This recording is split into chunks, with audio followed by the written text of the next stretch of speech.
C'est la fin de l'accompagnement et c'est un moment important. Donc, tu peux chercher à marquer le coup, à faire, une séance spéciale. Prends aussi, le temps de faire, un bilan avec, l'enfant, pas une évaluation. Pense aussi à comment le lien va perdurer ou pas une fois que tu as fini, ton accompagnement avec l'enfant. Mon avis personnel concernant la dernière séance, ce serait de ne pas changer fondamentalement ce qui a été fait au cours de l'année. Tout simplement pour, donner la possibilité à la famille et à l'enfant de s'approprier ce qui a été fait durant l'année.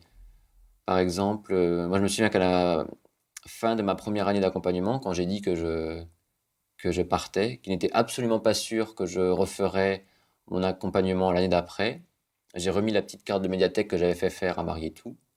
Ça l'a étonnée, elle s'est dit: pourquoi tu me la donnes, tu seras pas là?» Je fais: «Oui, justement, tu pourras aller à la médiathèque sans moi». Et effectivement, quand l'été est venu, je l'ai vu dans mes mails qu'elle continuait à emprunter des livres à la médiathèque et que le travail qu'on avait mis en place autour de l'appropriation du livre, avait été continué par elle et par les parents, sans moi.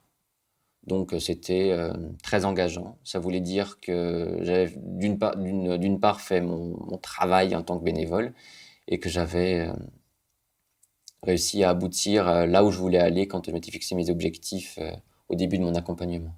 Quand on démarre un accompagnement, on va toujours présenter l'accompagnement en disant: «Voilà, il y a un début à cet accompagnement-là et il va se terminer à la fin de l'année». Après, ce qui est extrêmement important, c'est que le bénévole réussisse à préparer la fin de cet accompagnement. Donc ça veut dire qu'il faut qu'il donne une date en disant: «Voilà, à partir de cette date-là, moi, je pourrai plus venir». Qu'il explique pourquoi l'accompagnement s'arrête. Oui, ce qui est vraiment important, c'est de préparer cette fin d'accompagnement, de bien prévenir et expliquer pourquoi ça s'arrête.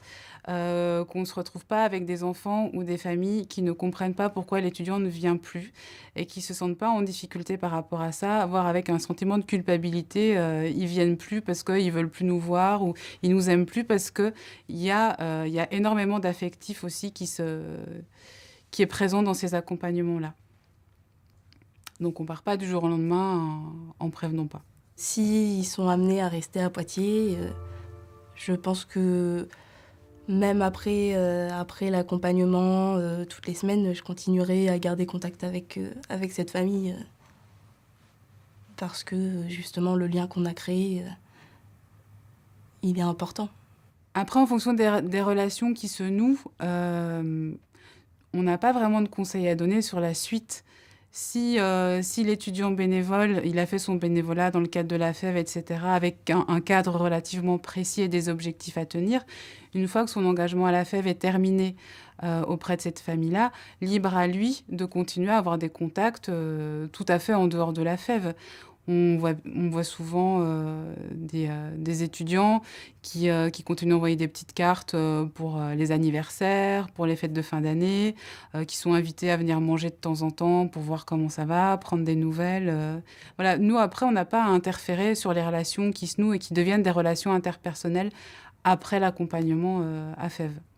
Nous voilà à la fin de la troisième partie sur l'accompagnement en action. Bien sûr, l'idée n'est pas que tu abordes tous les sujets, que nous venons de traiter, lors de ton accompagnement. Mais en fonction de l'enfant que tu accompagnes, de son âge, tu vas être amené à traiter, certains sujets plus que d'autres. N'hésite pas à revenir, sur cette plateforme tout le long de ton accompagnement, à revisionner, les vidéos.